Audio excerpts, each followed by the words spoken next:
nažalost, ovu epizodu moramo da krenemo sa vešću koja je zaista obeležila prethodne dane u Srbiji, verovatno i tokom cele ove godine. Zajedno kao podcast da izjavimo saučešće svima čiji su bližnji nastradali u nesreći u Novom Sadu. Eto, čuo, stvarno mi ovako, možda kao neki sportski podcast navijački, nemamo puno dodira s takvim situacijama, ali zaista, eto, može to neki moment da mi shvatimo koliko je sve prolazno i koliko su možda neke stvari zbog kojih se mi nerviramo, prozivamo, pravimo velike incidente i probleme, koliko one postanu neznačajne kada bukvalno život može da se izgubi u jednoj sekundi. Eto, ne znam, to je neko s moje strane. Ma strašno, život možda bude tako okrutan, mislim, mene ovo pogađa sa više strana. Prvo, pogađa me činjenice da je tu bilo i dece koje su stradale, ljudi, znači i deda i unuke i tako to, mislim, to je stvarno strašno. Druga stvar, pogađa me to što to nije viša sila bila, znaš, da je neki zemljotres, da ne daj Bože neka nepogoda, da je nešto se desilo, znaš, na što čovjek ne može da utiče, nego je ovo po svemu sudeći očigledno posljedica jednog fušeraja, jednog javašluka. Da ti kažem, ja sam po struci neko ko građevinski inženjer po struci i to je moja branša i radio sam neko vreme posle studija i u građevinskom nadzoru u inostranstvu, ne ovde, i ta tema mi je bliska, konstrukcije i beton i čelik i sve, tako da malo više znam o svemu tome od ovih običnih laika, ali mislim da ovde i ne mora da se bude veliki stručnjak da se zaključe neke stvari, tako da sam ogorčen, zaista sam ogorčen, besan, ne znam kako bih opisao, i naravno tužan iznad svega. A još jedan razlog dodatno zašto sam potresen je to što ja to mesto poznajem. Ja sam išao par puta u posljednjih par meseci vozom za Novi Sad i baš sam tu i prolazio i sedeo i to, tako da na neki način mi to mesto i blisko onako i bukvalno kao da sad dok pričam ome kao da sedim tamo ponovo, tako da je to strašno stvarno. Najdublje saučešće, najiskrenije saučešće, znači svima koji su pogođeni. Imam i među prijateljima neki koji opet imaju kumove i prijatelje kojima je neko tamo stradao, tako da imam indirektno, sam i povezan sa ljudima koji su pogođeni, tako da je to sve još više povećava za mene lično dimenziju ove tragedije. Tako da ne znam stvarno šta bih više rekao, ali trebali smo da počnemo s ovim i u redu je što smo počeli s ovim, ne samo zato što je to odložilo i sportska zbivanja, nego i zato što je stvarno ovo jedan potresan trenutak za celu zemlju i za sve nas.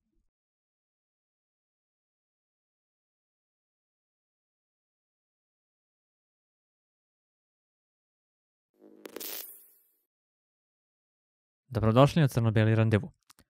Naši super tekst donatali prethodne nedelje bili su Savo Tomanić, Kenan Guđević i Velibor Sekulić. Hvala vam puno na tome, hvala puno i svima, zaista prethodna epizoda je jedna od rekordnih, 18.000 pregleda, možda sada i više, nisam pogledao posljednjih par sati, ali sjajno. Tako da stvarno nema šta, sve što radite nama puno znači, motivišite nas da nastavimo. Ko se nije do sad subscribe-ovao, obavezno subscribe-ujte se da probamo da stignemo te magične cifre od 10.000 subscribera, što sam siguran da možemo da uradimo možda čak i do kraja ove sezone. Ćuo, idemo na sport, fudbal. To je, da, krenut ćemo sada sa fudbalom. Čini mi se da je entuzijazam veći na fudbalu nego na košarci, ali ajde, toliko za sada o tome. Najaktuelnije ti ja snimamo bukvalno pola sata nakon završene utakmice protiv TSC-a. Nova pobjeda Partizana, nova drama, novi neki momenti koji pokazuju da neki Partizanovi igrači imaju fantastičan talent, ali opet i jedan drugi deo koji pokazuju da u tom Partizanu ima toliko problema na kojima mora da se radi, da onako, opet, najbolje od svega rezultata, ja mislim, ne možemo biti preterano zadovoljni igrom, realno. Ma pazi, ovo je utakmica u kojoj sam se ja, ne mogu da kažem podmladio, ali sam jednostavno u glavi otišao bukvalno 5 godina unazad. Znači, bio je novembar 2019. godine i bio sam sa ekipom u Hagu. Igrali smo u Den Hagu protiv AZ Alkmara. I ova utakmica nedoljivo me podsjetila na tu utakmicu po svom toku i po nekim dešavanjima u koje ćemo sada da uđemo pobliže, da je jedina razlika u tome što smo tada bili kažnjeni do kraja, izgubili smo pobedu koja je već bila u džepu, a ovdje smo na kraju ipak bili pošteđeni te kazne i uspjeli smo da ostvarimo jako bitnu pobedu. Od svega je, pazi, ne mogu da kažem da je od svega najbolji rezultat. Rezultat je svakako najbitniji i sjajno je da smo uzeli sva 3 boda i na neki način i nastavili tradiciju dobrih igara generalno u Bačkoj Topoli, jer ja ću te podsjetiti, mi smo tamo uglavnom pobeđivali ili smo bili kao prošle godine pokradeni, znači ono žestoko kad je bila ona utakmica 3-3. Bilo je tu i nekih aktera koji su i tada učestvovali, a i večeras u ovoj utakmici, pa ćemo pričati o tome. Ali mi smo prvo poluvreme igrali jako dobro. Znači prvo poluvreme je bio recept kako ja očekujem Partizan na gostovanjima protiv fudbalskih pismenih ekipa, a to je svakako TSC. Ok, znači ti misliš, i ja mislim, znači da je naš zapravo plan bio da budemo malo povučeniji, da vrebamo neku šansu iz kontre i da to iskoristimo. Znači ja mislim da u početku to jeste bio naš plan i koji je jako dobro funkcionisao. Međutim, čini mi se da nije naš bio plan na kraju da se toliko povučemo. Ma ne. Zato ti kažem, ova utakmica neodoljivo me podsjeća na Hag. Mogu sad da uđem malo i detaljnije da ti objasnim kako i zašto. Znači, mi smo prvo poluvreme jako dobro pozicionirani bili, imali smo linije veoma blizu u toj odbrambenoj fazi i jako smo se dobro transformisali i koristili smo brzinske sposobnosti naših krilnih igrača, a to su Kalulu i Zubairu. I mi ne samo da smo postigli 2 gola, mi smo pre prvog gola postigli gol koji je na kraju ipak opravdano poništen. Ja sam bio jako u dilemi.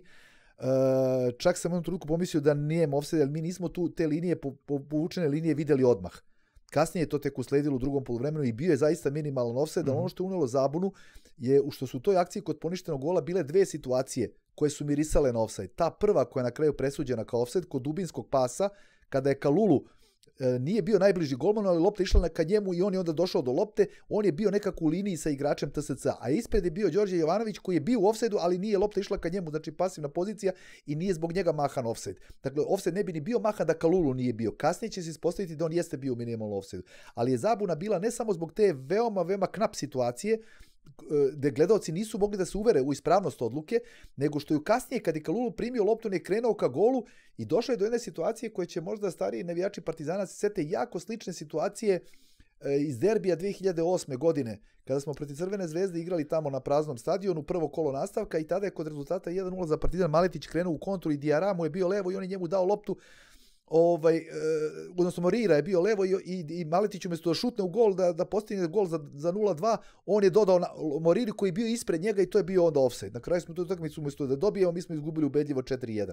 I ovako je slična situacija bila i sada s tim što je sad Kalulu bio ispred Jovanovića kome je dao loptu u trenutku kada mu uputio loptu, znači to definitivno nije bio ofsajd. I onda je kasnije se ispostavilo da je Kalulu kod onog prvog pasa bio zaista u minimalnom ofsajdu i na neki način i bolje što je to bilo ispravno, jer bi stvarno poludeli da smo se ovoliko nervirali, a da nam je gol poništen na pravdi Boga. Nije, poništen je s pravom, minimalno ofsajd, ali ću te podsjetiti, znači dali smo 2 gola, imali smo tu jednu sjajnu kontru koja zbog minimalnog ofsajda nije rezultirala golom i imali smo još 2 jako ozbiljne situacije, malte ne 100% šanse. Dakle, mi smo jednom TSC-u koji sasvim sigurno spada u gornji dom srpskog fudbala, klubskog fudbala, i ekipi koja igra Evropu, ok, ne igra nešto posebno uspešno, ali igra je već 2 godine za redom te ligaške faze, mi smo dali 2 gola i mogli smo da mu damo još 2-3 gola u prvom poluvremenu. Tako da je igra u prvom poluvremenu bila apsolutno ok i naše vojstvo od 2-0 potpuno zasluženo. Ok, ali samo pre nego što pređemo u drugo poluvreme, ipak te nije zasmetalo na kraju što se video na statistici da je TSC imao posjed lopte, čini mi se 71% u prvom poluvremenu. Kakve to veze ima? Dobro, to nikakve kao zato što mi očekujemo od Partizana da dominira protiv svih ekipa, osim eventualno u derbiju u domaćoj ligi. Ne, to nema nikakve veze. To ima veze sa postavkom igre. Ja sad ne znam napamet kakav je posjed bio. Pomenuo sam ti tu utakmicu, jako evropsku utakmicu koju smo igrali u Hagu. I isto je tako bilo. Dali smo 2 gola, vodili smo 2-0 i garantujem ti, mislim ne mogu sad da ti 100% garantujem, naravno nemam to u glavi, ali treba pogledati koliki je posjed bio lopta u toj utakmici. Ok. Znači, apsolutno posjed lopte. Ako si ti ovako konkretan i brz u pasu i odigravanju i u tranziciji, kao što smo mi bili u prvom poluvremenu, Apsolutno tih 29 ili 30% možda bude mnogo, kao što se ispostavilo i rezultatski, mnogo efektivnije i efektnije nego protivnik 65 ili 70% posjeda lopte. Tako da to ništa, to bi govorilo nešto da mi nismo imali, da nismo bili tako efikasni i imali još 2-300% šanse do poluvremena. Onda bi mogli da govorimo o nekoj dominaciji druge ekipe. Ali kad završi poluvreme sa 2-0 i sa recimo da je realan po odnosu snaga na terenu i šansi da je to moglo da bude 5-1 na poluvremenu ili možda 5-2, jel? Onda to posjed lopte apsolutno ne igra nikakvu ulogu i uopšte se ne bih obazirao na taj podatak. Ok. Drugo poluvreme, nadali smo se da ćemo postići taj treći gol i završiti posao. Međutim, čini mi se da kod Savinog Partizana to baš nije moguće, nego da uvek mora da bude neke drame. Tako da nismo uspeli. Sad, da li smo mi izašli lošije u to drugo poluvreme ili su oni izašli bolje? Jako smo se povukli. Jako smo se povukli. Jednostavno, bilo je stvarno traumatično. Ja ne znam koliko ja moram, bit ću dosadan, ali moram ponovno da se vratim na tu utakmicu u Hagu, iako je to bilo pre 5 godina sa nekim potpuno drugim igračima, i evo samo je Natho bio tada u ekipi. Ali, jel se ti sećaš zašto i kako smo mi pali u drugom poluvremenu tada u Hagu? Iskreno samo se sećam emocije posle gola, ne sećam se tačno utakmice. Okay. Znači, i počeli smo da padamo onog trenutka kad smo na terenu ostali bez igrača koji umeju da zadrže loptu. Dobro. To je bio problem i sada. Mi imamo u ekipi 2 majstora, ja sam se obradovao kad sam video startnih 11 da imamo, znači, i Natha i Zahida u startih 11. Mi imamo 2 majstora fudbalske igre, to su njih dvojica, to su igrači koji iz više razloga su jako, jako korisni za ekipu. Znači, fudbalsko majstorstvo broj 1, znači ono što oni mogu individualno da urade, da upute pas, da vide sve, da proigraju na vreme, da šutnu, da izvedu preki. Znači, oni sve to imaju. Međutim, oni imaju i tu sposobnost da su jaki na lopti u smislu da mogu da zadrže loptu. Da mogu da sačekaju trenutak, da mogu da promene stranu, znaš, da iznude prekršaj, da uspore ritam igre kad to nama odgovara. I ti si ostao u drugom poluvremenu, znači bez Natha, a posle 15 minuta igre u drugom poluvremenu i bez Zahida. Ne znam sad, verovatno ima razloga zašto su oni zamenjeni, možda su neke povrede, možda nisu mogli, ali u onom trenutku kad smo mi ostali u posljednjoj četvrtini utakmice i bez Zahida i bez Natha, ti si video jedan Partizan koji nema više kreativnih sposobnosti. Ušao je istina Nikolić umjesto Jovanovića. Nikolić koji je jači na lopti od Jovanovića, koji jači je u prijemu lopte i sposobnosti da je on je tehnički verziraniji igrač od Jovanovića i to je trebalo da kompenzuje nešto u smislu odlaska Natha pa Zahida sa terena. Međutim, Taki to ne može tako da uradi. Taki nije takav tip igrača, baš takav tip igrača kao što su Natho i Zahid i mi smo imali problema ne samo da budemo kreativni u napadu, nego smo imali problema i da zadržimo loptu, ono što ti kažem, da zadržiš, da iznudiš faul, jer pazi ti kad iznudiš faul, pa dok ti ustaneš, pa dok se izvodi preki, to prođe 30 sekundi, potpuno poremetiš protivnika u ritmu. I to nam je falilo i u onoj prokletoj utakmici u Hagu, to nam je falilo i u ovom drugom poluvremenu, posebno u posljednjih 20 minuta ili 25 minuta, znači u posljednjoj četvrtini utakmice. I onda se desi to što se desi, znaš, mislim se toga, imaš i Zubairua koji je danas, mi smo ga puno hvalili prethodnih utakmica i sve to, ali on malo nekad deluje kao muva bez glave. Jako je neoprezno kako se zove, reagovao u šestestercu par puta, u našem šestestercu. Znaš, tako da, drugo probleme je, zaista ima šta da se zameri ekipi, osim borbenosti. Znači, borbeni su stvarno bili. To je 130%, nema šta. Sve su dali od sebe, svaka im čast. Znači, ušli su onda i u klinč sa njima kad su ovi postali bezobrazni i počeli da provociraju, onda su i ovi uzvratili naši punom sna. Znači, tu ne može reč da im se kaže. I čak mogu i neke stvari da im se oproste, neke greške i to, i taktičke i igračke stvari kad se neko tako bori. Znači, borba momaka za 10. I ona reakcija, znači ona defanzivna reakcija Kalulu i Kovač, gde se ono je kao kad padne zakucavanje u košarci za jednu izbijenu loptu. Mislim, tu se stvarno... Ne, apsolutno, borbenost, znači moramo da ih pohvalimo, ali kažem, znači ima šta da se ispravi, drugo poluvreme je pokazalo dosta manjkavosti, dosta nedostataka ove naše ekipe, posebno u trenucima kad ostane bez ova dva serijska igrača, znači za naše uslove sigurno među najboljim igračima u ligi. Tako da je to nešto na čemu Sava Milošević i stručni štab moraju da rade. Iako na kraju, kažem, sve kad se oduzme, sabere, znaš protiv koga si igrao, koliko je to ekipa koja je dobra ekipa, moramo da budemo presrećni sa ova osvojena 3 boda. a ono što nije valjalo je to da smo ušli u jednu potpunu rezultatsku neizvesnost u finišu, kad sekunde prolaze sporo kao minuti, a to je moglo da se izbegne. Jer mi nismo čak ni konsekventno koristili u toj posljednjoj četvrtini utakmice velike prostore koji su nam se ukazali. Ti si imao barem 5-6 situacija gdje si morao bolje da završiš kontru, da makar stvoriš šansu ako ne da postigneš pogodak. A mi to nismo uradili i to je ono što nas je uvelo onda baš u dramatičan finiš, ali srećom, eto, uspeli smo da sačuvamo vođstvo i na kraju da ostvarimo pobedu koja će nam sigurno jako puno značiti. Ja mislim da ovo naša sad već 6. pobeda u nizu, 5 u prvenstvu i 1 u kupu. Da, 6. 5 u prvenstvu i 1 u kupu, tako da ostaje nam evo još ova utakmica sljedeće nedelje u 7 sati se igra protiv Radičkog iz Kragujevca, da tu utakmicu dobijemo, opet jedna jako teška utakmica nas čekuje, ali sada na JNA i sada sa publikom, sigurno sa dosta ljudi na stadionu, sa navijanjem, sve ono što je nedostajalo danas, zbog jučerašnjeg dana žalosti i velike tragedije koje nas je zadesila. Tako da će to biti sigurno jedna teška utakmica, ali utakmicu koju očekujemo s pravom od našeg Partizana da ostvari još jednu pobedu u nizu i da odemo na tu novembarsku reprezentativnu pauzu veoma zadovoljni time šta smo uradili između 2 reprezentativne pauze. Ne možda, sve se ja tu uglavnom slažem sa tobom. I samo jednu stvar bih hteo da dodam još kod ove utakmice protiv DSC, znači da me ljudi ne shvate pogrešno, ja sam stvarno presrećan tom pobedom i što smo mi sada već na drugom mestu posle svih tih vezanih pobeda i sve to super je i čak te utakmice su poprilično uzbudljive, tako da zanimljivo ih gledati.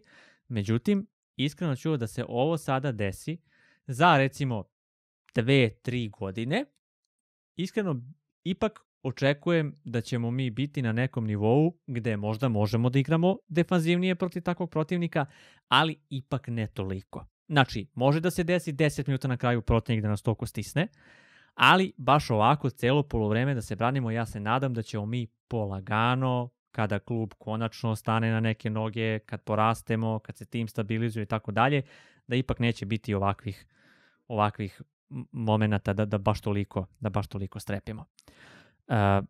Tih momenta nije bilo u kupu. Dotle smo stigli. Samo Milošević je rekao da je to verovatno naše najvažnije takmičenje sada i ako gledamo realno matematički to je tako. Jel tako? To je negde gde imamo prostora da pojurimo taj trofej. To je nešto što nam znači za te evropske kvalifikacije. I iskreno ja mislim da tu prošlo isto sve savršeno. U Novom Sadu, Mladost Gat, vratili smo im otprilike istom merom.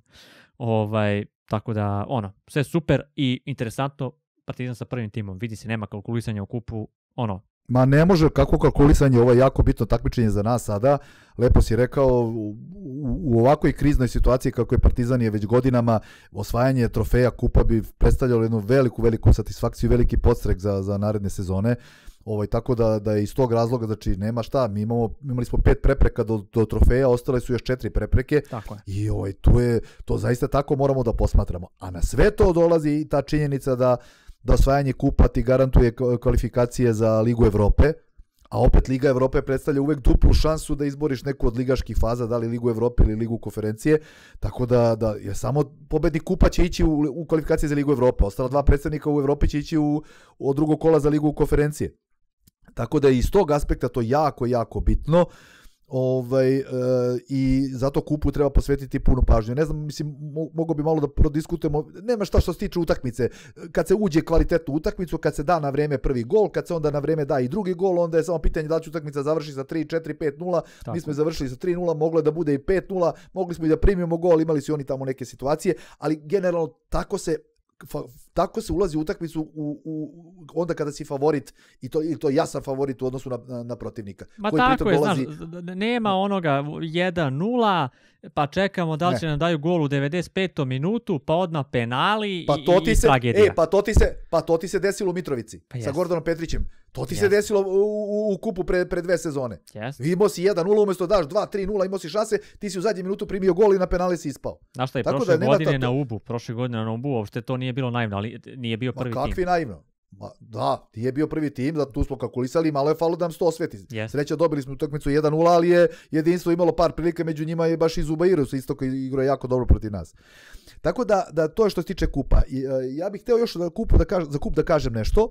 Mi smo sada u osmini finala i sad u propozicije su se malo nešto izmenile, odnosno to uputstvo za određivanje parova u žrebu, znači to nosioci i ne nosioci, to je malo izmenjeno, da sad ne davim gledalci naše podcasta sa detaljima, ja sam u to jako dobro upućen, ali u principu je situacija takva da mi već sad znamo 8 potencijalnih protivnika u osmini finala. Znači mi ćemo biti među ovim povlaštenim ekipama, ja ću sad da pročitam koji su to 8 protivnika koji nas čekaju u osmini finala. Tu će biti uglavnom, samo moment, bit će nekoliko superligaša i bit će još 3 prvoligaša. Samo moment da ja to sad otvorim.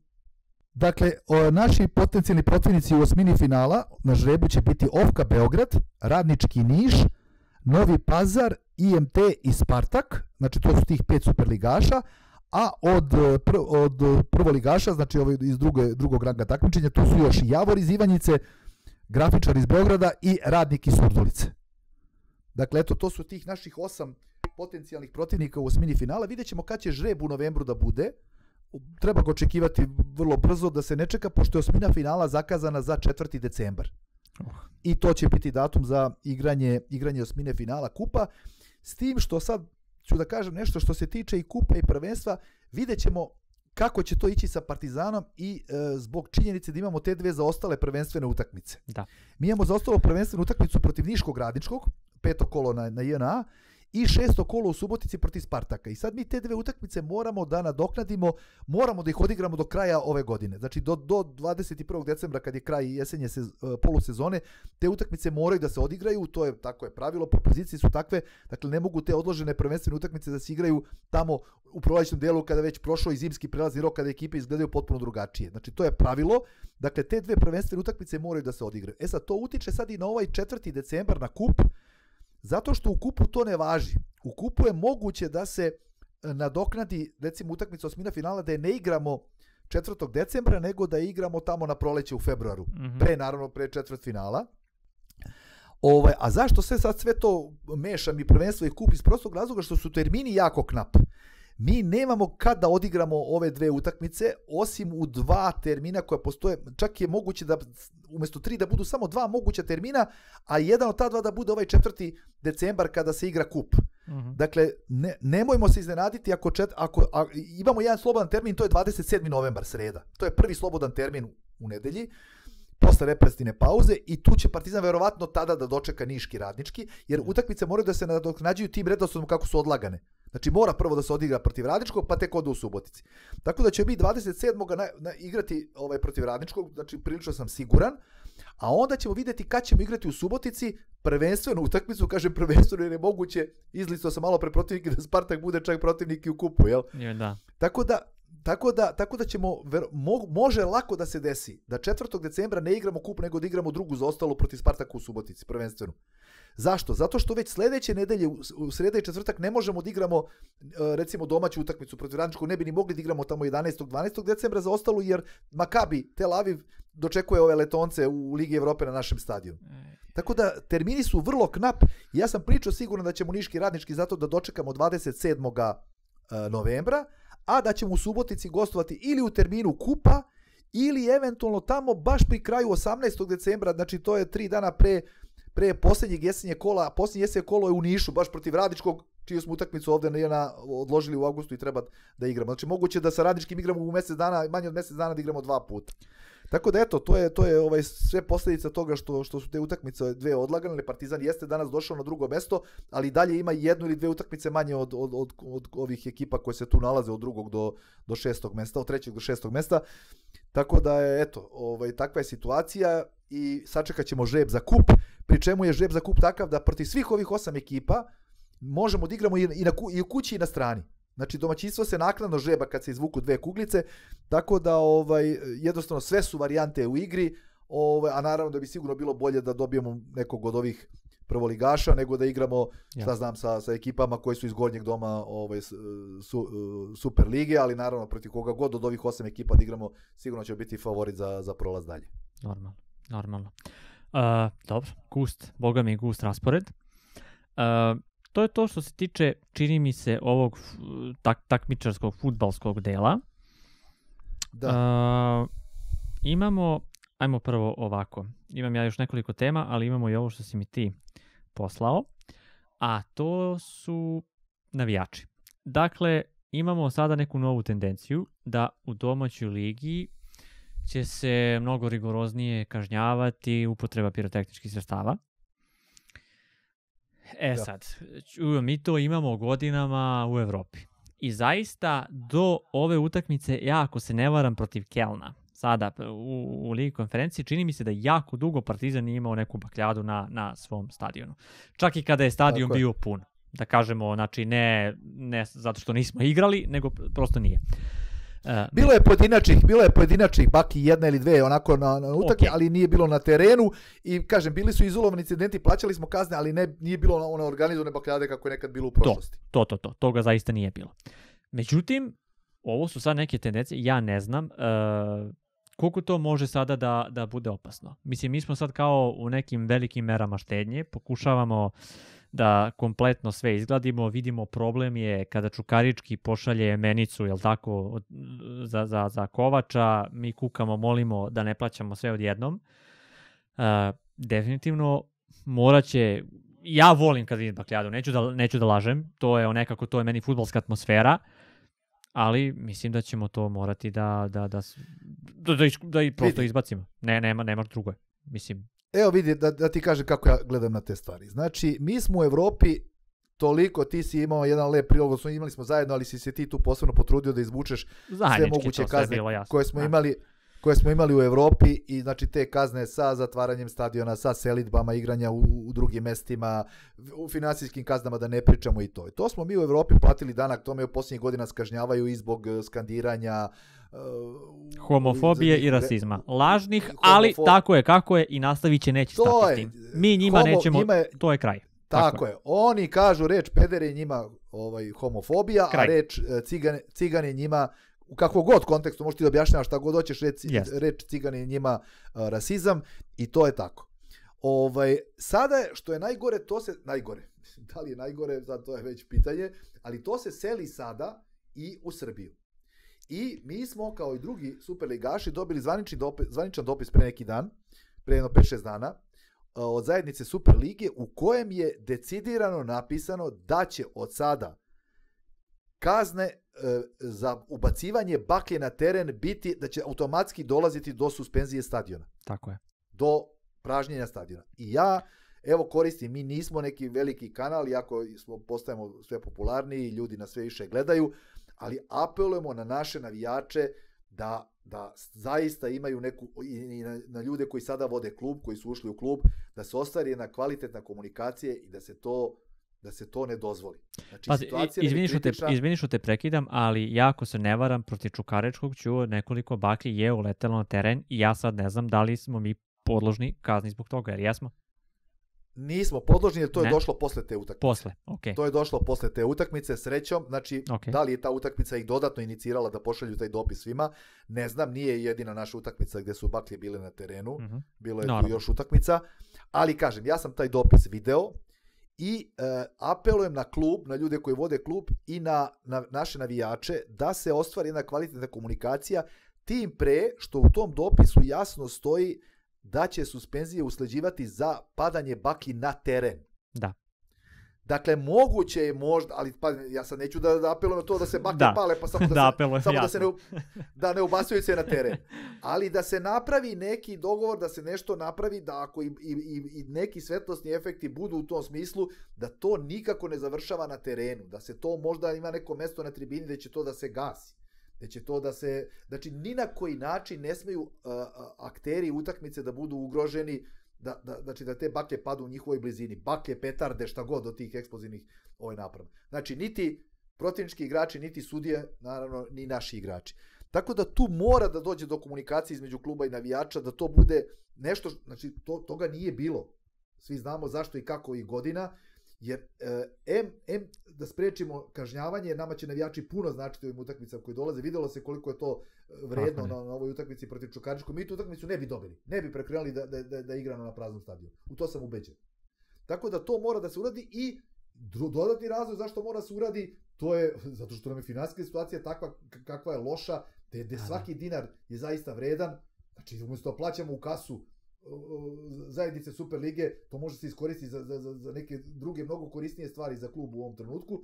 Tako da eto, neka navijači najozbiljnije shvate ovo upozorenje, da ne kažem pretnju koja je došlo i da se jednostavno te eksplozivne naprave ni pošto ne ubacuju na teren da se ugrožavaju akteri utakmice. Postoji još jedna tema koja je istina u najavi, nije još to zvanično stiglo, ali je vrlo moguće da stigne i za skandiranje. Znači, što se kaže, homofobija i rasizam, ali na domaćoj sceni. Svima je sve jasno, ali je znači, to tako. O tome ćemo posebno pričati kad i to stigne, ako i stigne, imam najave da će i tako nešto doći. Tako da zaista svi moramo da pazimo, znači, svi mi živimo u ovoj zemlji, svi mi vidimo šta se dešava, svi mi smo između ostalog i ogorčeni ovim što se desilo u petak. Ja sam posebno ogorčen, znači toliko sam kivan, jer je to kombinacija fušeraja, nestručnosti, alavosti, halapljivosti pojedinaca, ne samo pojedinaca, nego i grupa ljudi, rekao bih. Tako da svi smo svesni koliko smo ogorčeni, zašto smo ogorčeni, ali moramo naći načina da to ne ispoljamo tako da i našem klubu, kojeg toliko volimo, kažemo da mi Partizan svi volimo, ne navijamo za njega, nego ga volimo srcem svim, jel? Da mu ne nanosimo štetu. Tako da eto, pričat ćemo o tome, znači skandiranje opet jedna tema koja još nije ono što kaže zvanično zaprećeno, ali što se tiče baklji jeste, i molim naše navijače i ljude u klubu da sednu, da naprave jedan kvalitetan dogovor i da već na utakmici protiv Radničkog. I pazi, znaš što je posebno interesantno u tom dopisu što stoji, da je to izuzetno bitno sada, iako mi smo sad domaćini, znači kažnjavaće se klubovi gosti će se kažnjavati ako likovi navijači to budu ubacivali. Znači sad recimo Partizan, Radnički, Kragujevac u nedelju, đavoli ako budu bacivali baklje na teren, njihov stadion možda bude suspendovan. Okay. Iako igraju u gostima. Tako da naši navijači onda i posle pauze kad bude usledilo novo prvenstveno gostovanje, moraju da budu isto tako obazirani baš kao i svaku utakmicu na našem stadionu. Ok, dobro, to ima smisla, ne ono kao zbog loše organizacije i tako dalje, i onda klub može ni kriv ni dužan prosto da plati one koje je bio domaći. Najbolje bi bilo da bakljade i tih eksplozivnih naprava uopšte ne bude, da. Ali s obzirom da živimo u Srbiji, da znamo koliko su te naše redarske službe revnosne i šta i kako se radi, ja bih bio presrećan da bude i tako da možda neka baklja i zapaljena bude tokom utakmice, ali da se tamo ugasi i da niko ne bude ugrožen ni od gledalaca, a kamoli od aktera utakmice. Još par kratkih temica vezano za fudbal. Dakle, prosto neka vrsta, mogu da kažem slobodno i čistke ću, s obzirom šta se sve dešava, baš dosta ljudi je tu otišlo. Da kažemo nešto što je najzvučnije navijačima, to je da je otišao Ivica Kralj, otišao je Ivica Ilijev. Evo sad što nisam i zapisao, ali sam zapamtio da je klub napustio Milivoj Ćirković. Sulejmani je pristao, jel tako, svojevoljno da bude na raspolaganju klubu, odnosno da radi bez nadoknade, da radi bez plate. Tako da, kako ti to sve deluje? Jel tako, mi smo kao pričali, doduše to je više bilo vezano za skupštinu kluba i kompletnu upravu, da ne budu kozmetičke promene, odnosno da ne bude sad tu kao neki će da dođu, dobar deo njih će da ostane, to ćemo da... Čini se ovako da poprilično na svim nivoima se ide u dosta ozbiljne promene. Eto, to ovako bar površinski, što vidimo. Pa dobro, ali to je samo početak. Znači, zaista mora da se dosta racionalizacija odradi na svim nivoima. Mislim, to je stvarno frapantan podatak kad ti imaš preko 200 zaposlenih, pri čemu sad ne pričamo o igračima i trenerima. Znači, i u trenerskom tom sektoru trenera ima viška puno, pre svega u omladinskoj školi, ali mi sad pričamo o zaposlenima, znači u radnoj zajednici, znači kad imaš preko 200 zaposlenih, a dođe ti kuća koja se bavi tom racionalizacijom profesionalno i oni kažu da ti 80 ljudi dovoljno. To je stvarno, mislim, mnogo. To nije da si ti sad imaš 10% više ljudi, nego ih imaš, ne znam, koliko je to imaš ih 150% više. Preko 100%, da. Pa ne, mislim, to je stvarno frapantno, tako da nema šta, očigledno će mnogi ljudi morati da napuste klub, ljudi koji imaju stalni radni odnos, koji zaposleni, mi imamo tu jako puno nekih i ugovora o delu, znači to će stvarno morati sve da se kreše, jer jednostavno koliko god on imaju manja primanja od igrača i to, opet igrači su neko ko zarađuje za klub i tako sutra je, njih prodaješ. Jasno, tako oni prave prihod, oni prave, ovo je... Uvek mora da se gleda taj odnos, znači ne samo primanja, nego i toga šta oni donose i šta potencijalno donose. Tako da nema šta, morat će da se baš žestoka racionalizacija napravi i ja to podržavam. Jer jednostavno moraš ekonomski da posluješ da bi se nadao nečem dobrom u buduće. Ne može ovako da se nastavi. Ovo je jednostavno put u propast. A sem toga, da ti kažem, Partizan zaista bi trebao da poradi malo na kriterijumima ljudi koje zapošljava. Znaš, mislim da to budu ljudi koji stvarno imaju kvalitete koji su dokazani negde, a ne da budemo neka socijalna ustanova koja će da prima nečiji prijatelj i poznanik možda nije dovoljna referenca, je li tako? Da si nečiji prijatelj, poznanik ili rodbina. Mislim, Zaista, mislim, jednostavno mora da se pozdravi ovakva namera kluba, samo ću vidjeti dokle će to da ide. Ti si sad pomenuo Kralja i Ćirkovića i Ilijeva koji su otišli, ali to je nekako i bilo i logično da odu.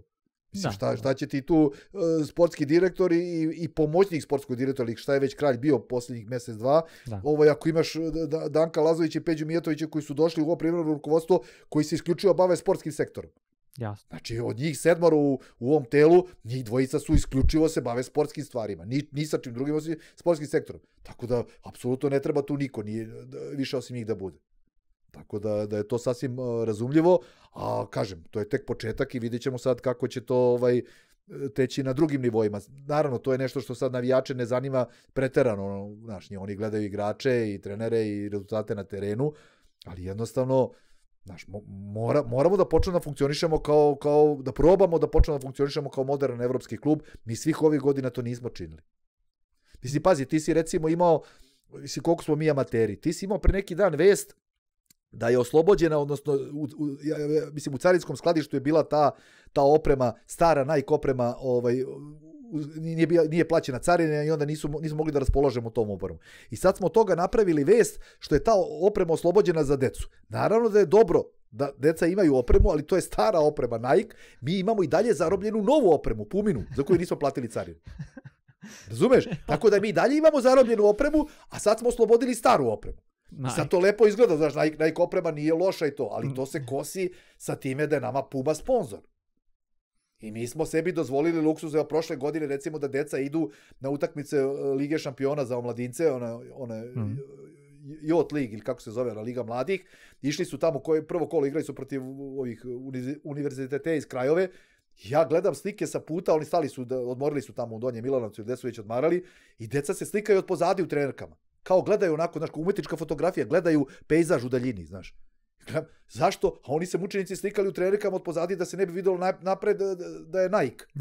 I onda samo su imali jednu opremu dresova koji su igrali utakmicu, ali su trenirali tamo da nije javnost bila, bili su prinuđeni da treniraju Nike opremi. To je stvarno sramotno, znaš. Mislim, tako da, kažem ti, jednostavno moramo da se modernizujemo i da počnemo da funkcionišemo kao normalan evropski klub.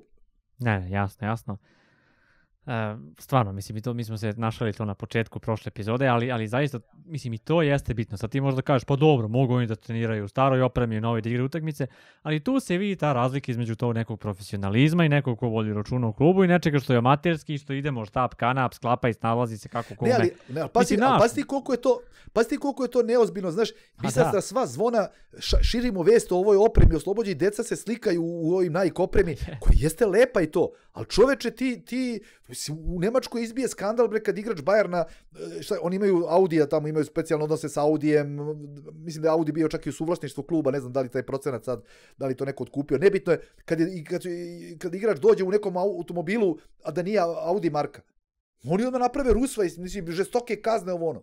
A mi na sva zvona širimo kako nam deca imaju sad super Nike opremu, a Puma nam sponsor. Mislim, stvarno nije normalno to. Za profesionalni klub to nije normalno, to je možda normalno za neki niže razredni klub, za ljude koji igraju u balonu, mali fudbal, pa hoće da se podiče da imaju svi iste dresove pa dođu, znaš, ali ne za profesionalni klub koji ima sponzora, tehničkog sponzora i to svetsku marku kao što je Puma. To je to. Imam ću još jednu stvar, eto, čisto oko jedne fraze, malo bih volao to s tobom da prodiskutujem. Jako često čujem kako je vreme da se Partizan vrati na staze stare slave. Sad ja jako razmišljam koji su to Partizanove staze stare slave. To ovako deluje možda malo crno, ali zapravo koji je to period u našoj istoriji na koji bismo mi zaista želi da se vratimo? Evo recimo, ako gledamo isključivo upravu kluba, to verovatno nije apsolutno ni jedan period, zato što su Partizanovi navijači uvek bili protiv uprave kluba. Eto, ja jedino ne znam na tim samim početcima 50. i 60. godina, to ne znam da li se tad čulo uprava napolje, ali kasnije jeste. Vidi, ja sam malo stariji od par decenija stariji od tebe, pa malo više mogu da kažem na tu temu. Mi smo od početka 80. godina, da kažemo tamo negde od 82. 3. pa do raspada zemlje i čak i u prvim godinama nakon raspada zemlje bili jako, jako dobro organizovan fudbalski klub. Znači, taj period do nekih 10-15 godina smo bili najjači. Znači, da li bi to bile te staze stare slave? Tu smo delovali kao klub najorganizovanije, a kada je u pitanju samo sportsko na terenu, najozbiljniji smo bili u 60. godinama. Da. Znači, pre jako, jako puno godina, to su ta generacija beba, znači taj period recimo od 61. druge pa do 60. ne znam, 6. 7. Znači, to je neki period kada smo bili igrački najjači i boga mi i godine pre toga. Znači, faktički od 50. i 60. godine mi smo bili po fudbalski gledano među najjačim klubovima u Evropi. Jasno. Bez obzira što smo igrali samo jedno finale i nismo dolazili više do završetka u kupu šampiona tamo od 55.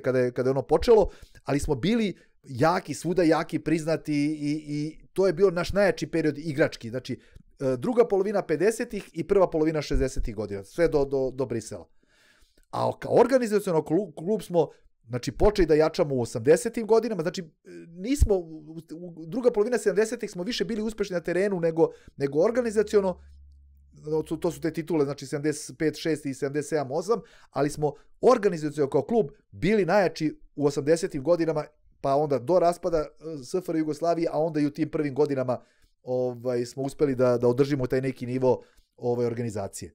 Ali to vidiš, znači ni u jednom momentu nije bilo idealno, u smislu da se poklopilo organizaciono i sportski. Jel' tako? Mislim, faktički su priča da smo mi to finale i izgubili zbog loše organizacije. Jel' tako? Znaš kad se poklopilo? Pazi, organizaciono i na terenu se poklopilo u drugoj polovini 80-ih.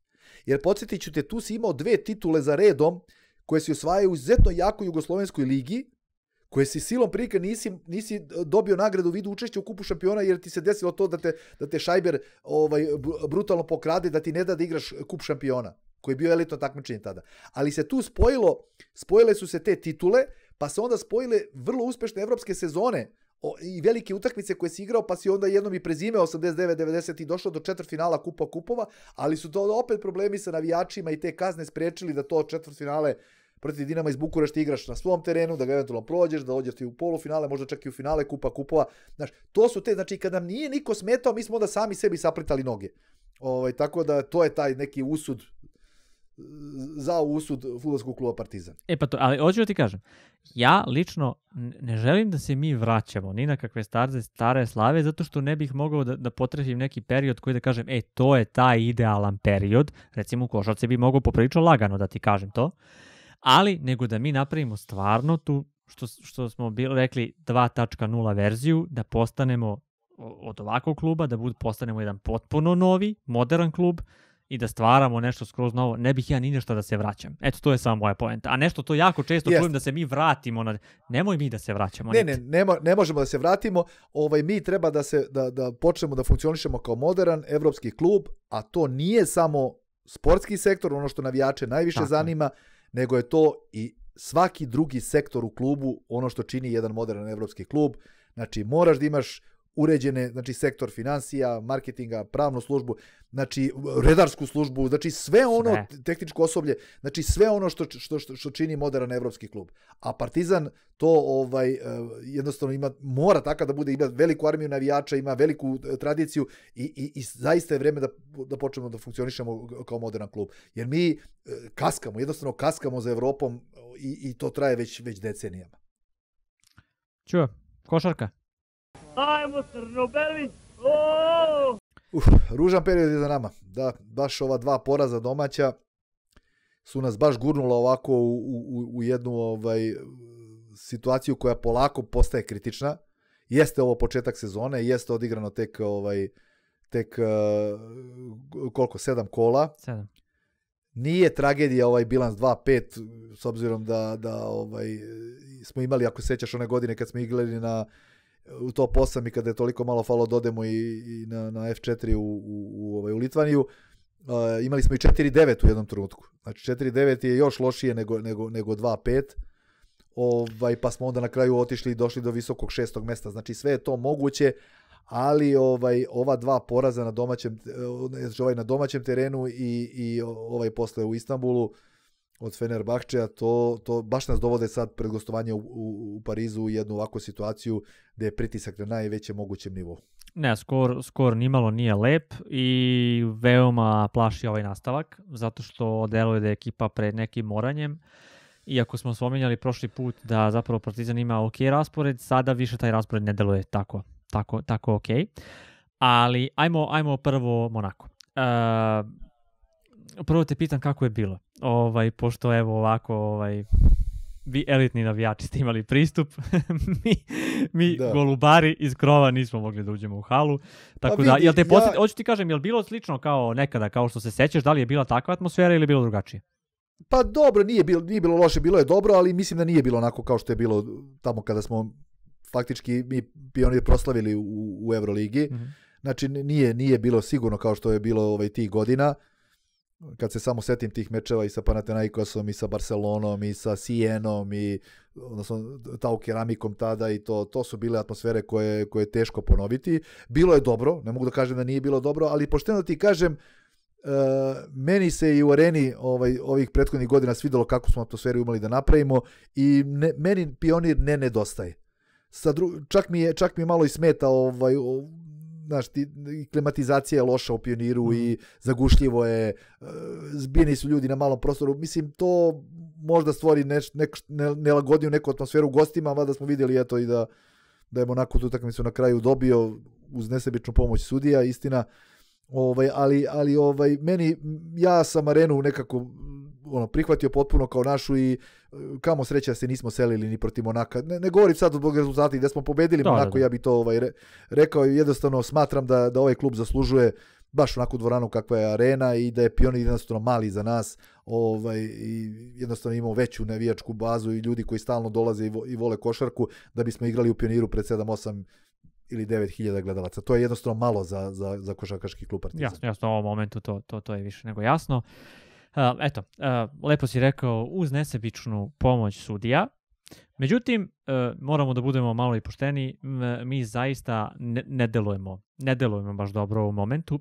Sad, zašto to govorim? Da je nekako drugačije bilo, to ne bih ni rekao, nego kada je počela ova sezona. Čak i te neke pripremne utakmice, ali da kažemo i ovi neki prvi mečevi, meni je Partizan delovao mnogo bolje nego što sam ja očekivao da će izgledati kao jedan skup potpuno novih igrača koji su tu prvi put igraju zajedno. Sad, umjesto da mi to nadogradimo, mi se čini da mi igramo lošije nego na početku. Ali ne možeš, Donalde, ne mogu da se porede te utakmice i da očekuješ da praviš poređenje između tih utakmica i ovih takmičarskih, pogotovo ih jakih takmičarskih u Euroligi. Nemaju te utakmice nikakve veze jedna sa drugom. Znači, ne možeš da gledaš te utakmice pa da očekuješ nadogradnju u nečemu što je mnogo, mnogo teže, a to je jaka takmičarska evroligaška utakmica. Vidjeli smo već sada koliko je ova liga, Euroliga izjednačena, koliko su tu rezultati knap, koliko svakog može da pobedi. Mislim, pazi, ti imaš, pričat ćemo sad i o Parizu, koji je ove nedelje nas očekuje u četvrtak gostovanje u Parizu. Taj Pariz je Novajlija u Euroligi, ili tako? Jeste. Ali, znači, imaju para, napravili su i oni potpuno konkurentan tim, a taj Pariz koji igra prvi put Euroligu ima u ovom trenutku 4 pobede, 2 pobede više od nas. I taj Pariz je pritom pretrpeo 3 poraza, sva 3 je mogao da izbegne, vrlo lako. Znači, izgubili su utakmicu protiv Crvene zvezde koju su vrlo lako mogli dobiti. Ta utakmica je rešena u zadnjih minut i po. Izgubili su utakmicu 109-107 u Minhenu, pritom su imali oni napad za pobedu, 10 sekundi per kraj. Izgubili su pre toga u Milanu 5 razlike, istu utakmicu koju su vodili, u kojoj su zadnjih par minuta posrnuli.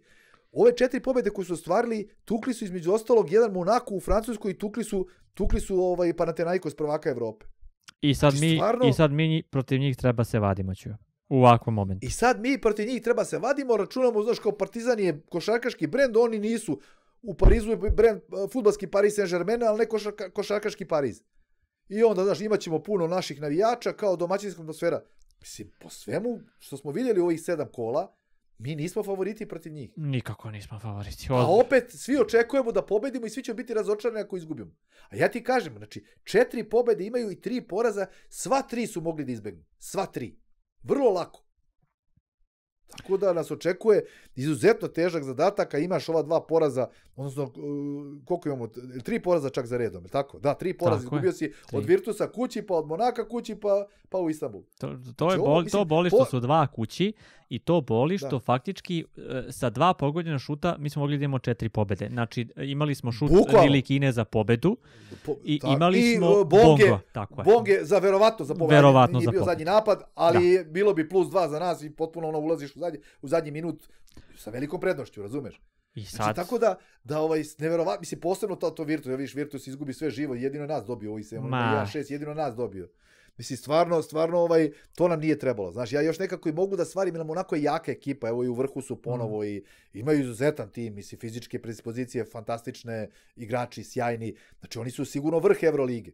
I sad, ajde, ako izgubiš od njih, mislim, boli način kako si izgubio zbog toga što su i sudije kumovale i to, ali to se lakše podnosi, ali od Virtusa nismo smeli da izgubimo u Beogradu.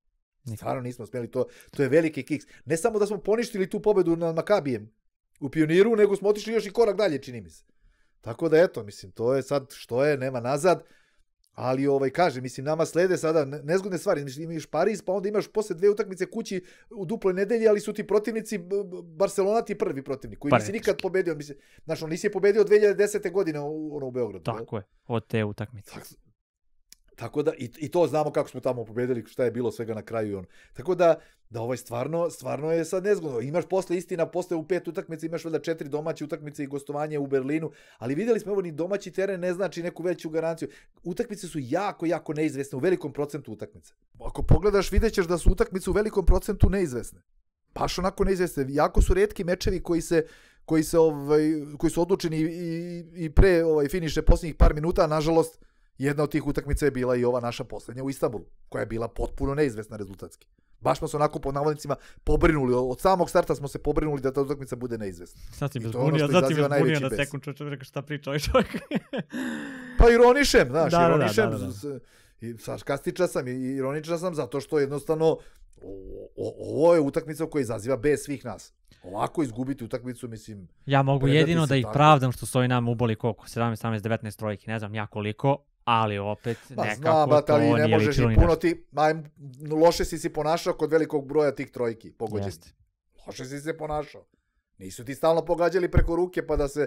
Mislim, znaš, ti nemaš pravo da... Mislim, nemaš razloga da budeš ljut kad ti se desi da ti pogodi protiv Monaka na sjajnu odbranu, recimo Marinković koji je imao tih kikseva u napadačkim akcijama, ali je odigrao odbranu izuzetno dobro.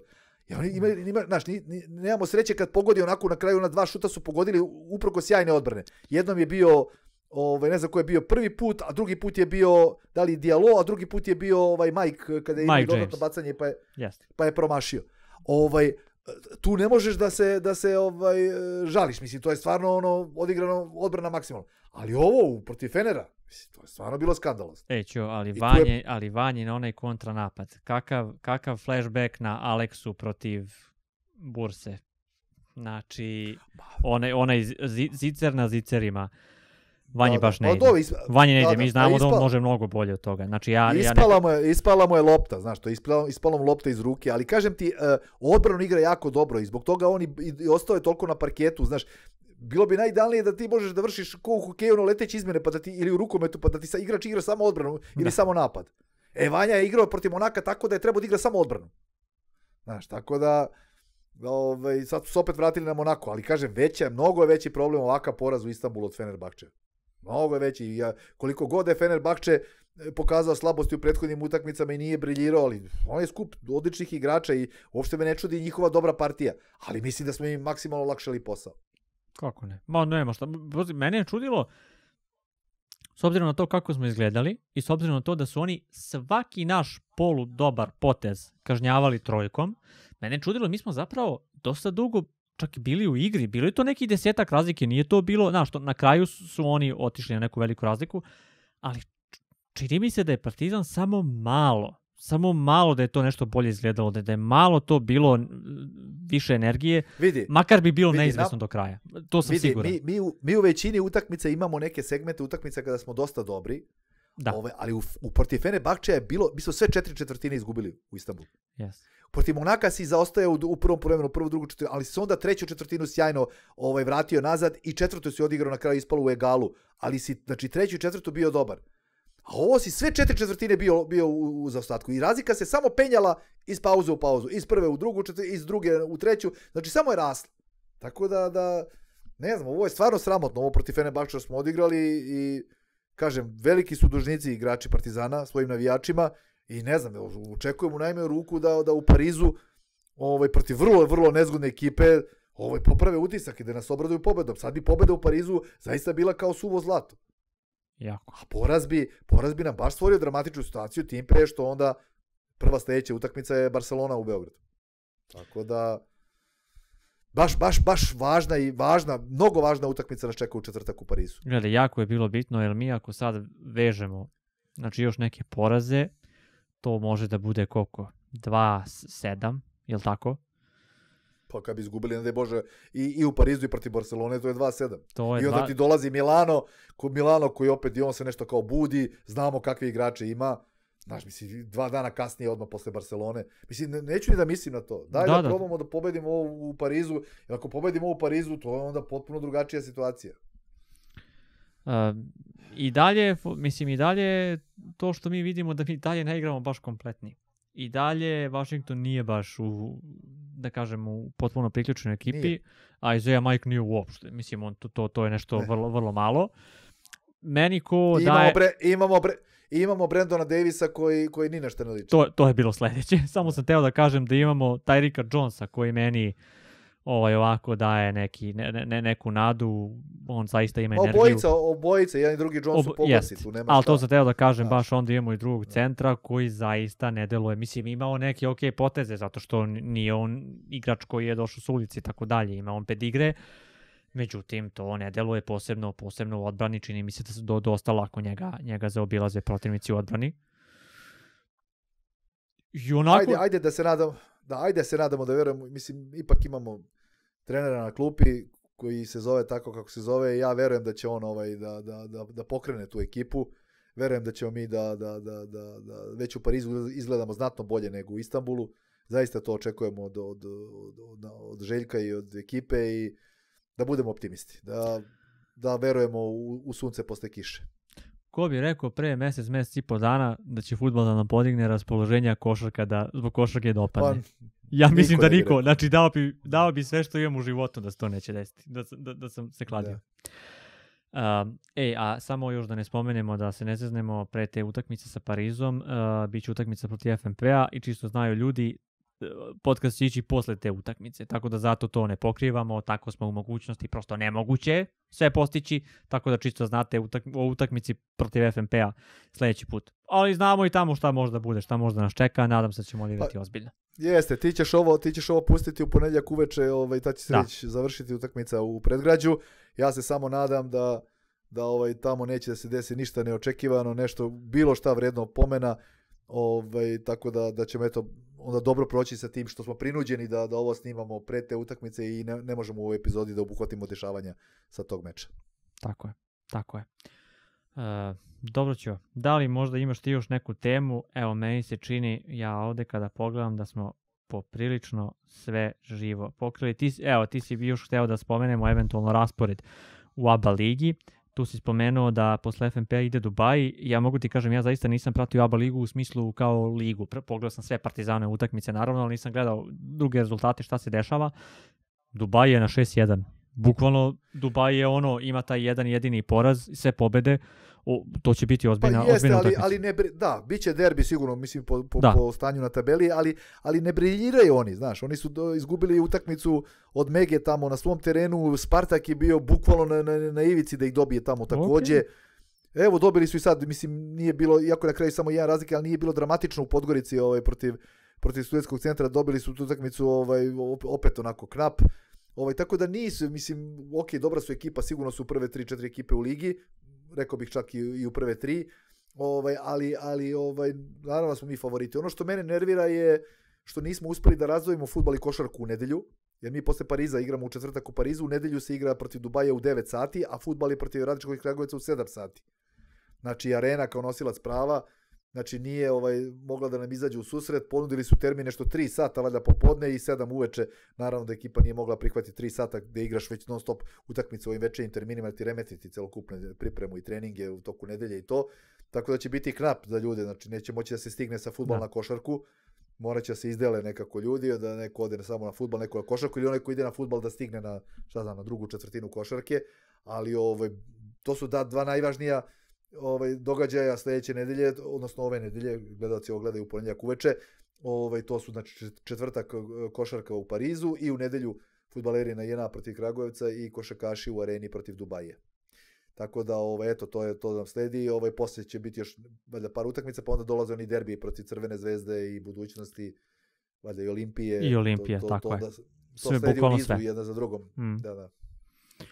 Ne znam, nadam se stvarno da će ekipa do tada da se podigne, da se pronađe. Ja verujem da u toj ekipi ima kvaliteta, da je ovo nešto što je trenutno, da je to, ne znam, kriza rezultata, kriza igre, kriza nečega, ne znam nija čega kriza, ali da probamo. Jel se sjećaš kada smo mi smo, pa nekako najveći, jeste možda da smo mi ranije prevazišli tu krizu, to pre 2 godine, ali mi se čini da je nekako da smo je najviše prevazišli kad smo dobili u Pioniru. A? Nekako tad čini mi se da je sve krenulo baš super na bolje. Pa hoću da kažem da li možda pobjeda u gostima može to da bude i ovaj put u Parizu. Pa može, pa pobjeda u Parizu bi mnogo značila. Ja sam siguran da bi ona donela strašan preokret u psihološkom smislu. Verujem da bismo onda protiv pazi, jer ti kažem, više verujem u 2-0, ako bi dobili Pariz da ćemo dobiti Barcelonu, nego što verujem da u neki 1-1. U 1-1, da. Znaš, zaista verujem da je 2-0 realnije nego, mislim da ćemo teško da imamo, mislim da ćemo imati ili 2-0 ili 0-2. Eto, to je moj neki sud naredne 2 utakmice. Ajde vidimo. Pa neka bude i 3-0. A gde je 2, tu ili 3? Ja bi bio zadovoljan sa 1-1 među nama dvojicom i još da ne čuju ljudi koji nas gledaju. Ali kažem ti, nešto mi govori da će pre to biti 2-0 ili 0-2 nego 1-1. Slažem. Pariz i Barcelona ovdje. Vidjet ćemo. To je to. Mislim da smo sve pokrili, nemam apsolutno više ništa od tema ni zabeleženo. Ovo je bilo mešovito. Sljedeća će epizoda obuhvatiti fudbal i košarku, a posle imamo u fudbalu posle Kragujevca 2 nedelje pauze, tako da ćemo se onda apsolutno posvetiti samo košarci, jer onda imamo je pauzu u fudbalu, ali imamo duplu evroligašku nedelju, onu narednu sa Barcelonom i Milanom, a onda i onu drugu nedelju nema fudbala, nego će opet biti samo košarka, tako da ćemo naredne 2 epizode, odnosno sljedeće će biti još i mešana fudbal košarka, a posle ćemo imati 2 epizode posvećene samo košarci. Eto. To je bilo to što se tiče ove epizode. Hvala vam puno na gledanju. Ako vam se dopalo, obavezno lajkujte, subscribeujte se na kanal i vidimo se u sljedećoj epizodi. Puno pozdrav svim navijačima Partizana. Ćao.